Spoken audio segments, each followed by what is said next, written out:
Live from Fargo and serving you on TV, online, and on the go. This is Valley News Live at 10. Families should set a curfew, abso-freaking-lutely, and they should not allow their daughters out after dusk or before sunrise. A Minnesota neighborhood is on high alert tonight after police confirm they're investigating an attempted rape. While authorities say the public is not in danger, those who live in the community disagree. Valley News Team's Joshua Peguero joins us live from Bemidji with more on this case. Joshua?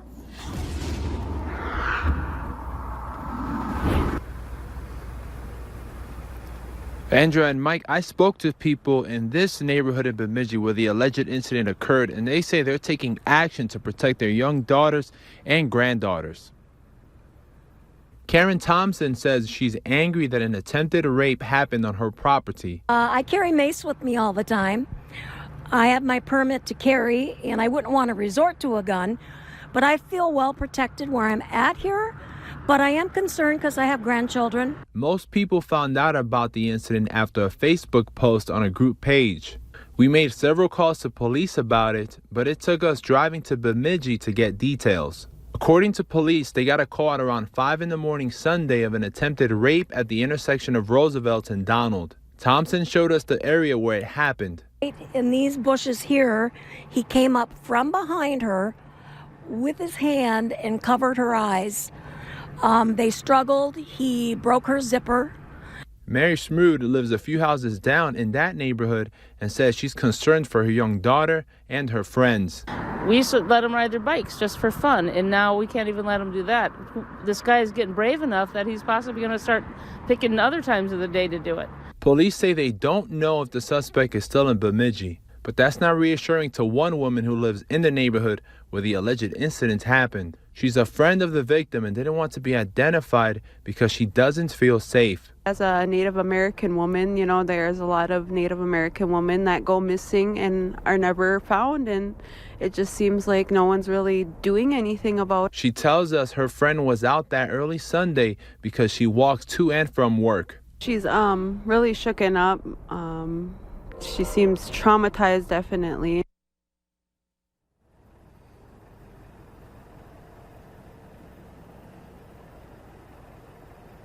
Although police say they can't release too information at this moment, people in this community want answers and they want to know what's going on. One person I spoke to says they heard of a similar incident occurring a few months ago, but police could not confirm that. I'm going to send it right back to you in the studio, Mike and Andrew, reporting live in Bemidji. Joshua Peguero, Valley News Live.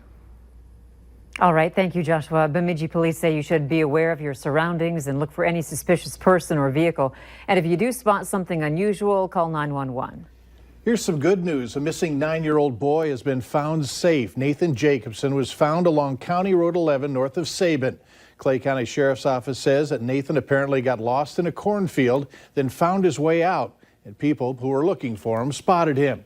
He has been reunited with his family. Safety continues to be a hot topic for downtown Fargo. Police say burglaries, thefts, and aggravated assaults have increased by 14% since 2018. One of the areas that's having trouble is the 400 block of Broadway. Authorities are working with bars to make sure servers are trained and not over-serving, and they're monitoring surveillance cameras and making themselves more visible downtown. Downtown is an important entertainment district and shopping district and business district. It's important for us that everybody, all the Fargo residents and tourists and visitors, all feel welcome to come downtown at any time and have a good time. Once again, if you see anything suspicious, call police right away. A 20-year-old man is facing a charge of gross sexual imposition after he allegedly had sexual contact with a victim under the age of 15. Court documents state the alleged incident happened August 13th at a park in Grafton.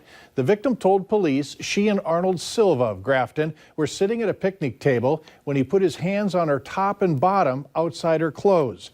She said Silva picked her up and tried to carry her to the park's bathroom. The victim also said she was screaming for him to stop and hitting him and believed he would force her to have intercourse. Silva then dropped her and the victim called a friend to help her get away. Police are asking for your help finding the person who's on your screen right now. They say 25-year-old Sydney Collision has multiple open warrants, including felony drug possession. If you have any information on her, call 451-7660. A Nevada state trooper arrested an unregistered sex offender from North Dakota Monday morning. The trooper was at a park in Reno, Nevada, when a woman with children told him 3 men were sleeping in some shrubs. One of them was 56-year-old Stephen Hurley, who had an extraditable warrant for his arrest. What if somebody had an emergency and they had to go somewhere and their car's out of gas and now they're stuck? Gas thieves are on the prowl. A delivery driver for a local nonprofit was left without gas in the middle of Cheyenne Street in West Fargo after it's believed the gas was siphoned. Valley News Team's Melanie Palmer tells us what you can do to make sure this never happens to you. We don't have a camera back here, which is also unfortunate. Dawn Nystrom is a store manager at Fargo thrift store Ark Attic Treasures. For those of you who don't know, the store is part of the nonprofit The Ark of Cass County. And as you can imagine, they rely heavily on contributions from the community. But those donations were briefly halted after the truck they were in ran out of gas. They were out in West Fargo on a pickup and the truck just died. Nystrom says the driver thought it was strange because the truck had just been filled up. So onto the gas station they went. But that's when they discovered something wasn't right. So the gas just splattered back out on my drivers. A tow truck and a chunk of money later, Nystrom tells us that's when they learned the gas had been siphoned out of the car, leaving behind some major damage. They damaged the safety valve, which is what stops you from overfilling your vehicle. This is something Brady Olson has seen before at his Moorhead car repair shop. He tells us all it takes is sticking a hose down the tank and suctioning out the gas. And just like Dawn Nystrom saw with the delivery truck, it can mess up your car. You'll unhook that line internally or you'll mess that up, and then you can't get gasoline to go in your car. Now, Olson tells us newer cars make it hard for thieves to steal your gas because they have this lever to get to your tank.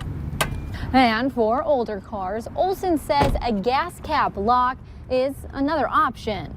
Have a Nest on it, or some type of video surveillance. He also tells us keeping your car in the garage at night is the safest choice, or at least in a spot with video cameras. We're going to start parking the truck out along University Drive at night underneath a light over there. And that's exactly what Nystrom tells us they will be doing from now on. In the Fargo-Moorhead area, Melanie Palmer, Valley News Live. Police around the FM area tell us it's typically not a huge issue here, adding that most victims don't file a police report. Some auto parts stores tell us winter is the busiest time of year for people to buy gas cap locks, along with the start of the summer. And this isn't just an issue for cars. Boats left out at night have also been targeted. You can also find gas cap locks for some boats. A Grand Forks woman is warning neighbors after her home was hit with a paintball. Kayla Ahrens says in addition to this incident, her husband's van has been egged several times in recent years, and the side view mirror was knocked off once. Ahrens says she's not sure if that's a coincidence, adding that in each case, her neighbors were left alone, which makes her feel like her home was the target. It's just kind of bizarre that we're always direct hit, but nobody else on our block is. So I don't know, it's just kind of weird. Grand Forks police say it may be random, but they remind people to always report incidents, no matter how small they seem. Also, if you're interested in having police perform a crime prevention survey at your house or business, call them. They will pay you a visit and make recommendations on how to make your place safer. Is another bridge needed to connect Grand Forks with East Grand Forks? Growth in the south end of both of those cities has led to talk of one being built. Valley News Team's Courtney Lockie went to Grand Forks to hear from members of the community and explains what has many people concerned. The community met here tonight at Lewis and Clark Elementary School to talk about putting a new bridge on the south end of town. But not everybody's jumping on the bandwagon. I think it's stupid. In 5 years, they'll be back again and look to build another bridge further south. The goal of the project is to improve local traffic. So far, it's been narrowed down to 5 separate locations, with 32nd Avenue South topping the list. But a lot of people in the community are frustrated with this location and are taking a stand. Think about a bridge, you think about all the traffic that's going to be coming back and forth, and with small children in the future, just think, that has reason for concern for me personally. They say that some of the bridge locations will run through golf courses, neighborhoods, and even schools. You're impacting neighborhoods again. It's neighborhoods all the way as you head south. That's what makes this decision really tough, and that's why I think it's fair there hasn't been a firm decision of where it should go. John Bernstrom says over the next 25 years, traffic in Grand Forks and East Grand Forks will increase by about 70%, adding without an additional South End bridge, the city will be overcrowded. The traffic volumes are continuing to grow and continue to impact the neighborhoods that currently have the bridges in them. So it's not a matter of building a bridge and that eliminates a problem in one location. It's slowing the traffic volume in one location and moving it to another location. Bernstrom says the South End Bridge is high up on the priority list. He says it's a time-consuming process, but that it's worth having these tough conversations.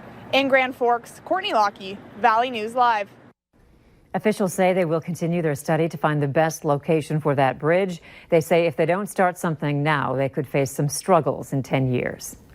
It's hard to miss the bright yellow fields scattered around North Dakota and Minnesota. Sunflowers are blooming, but a little later than in past years. About 63% of North Dakota's sunflower crop is blooming right now, but last year at this time, 91% of the flowers were blossoming. John Sandbakken with the National Sunflower Association says the crop this year is in good condition.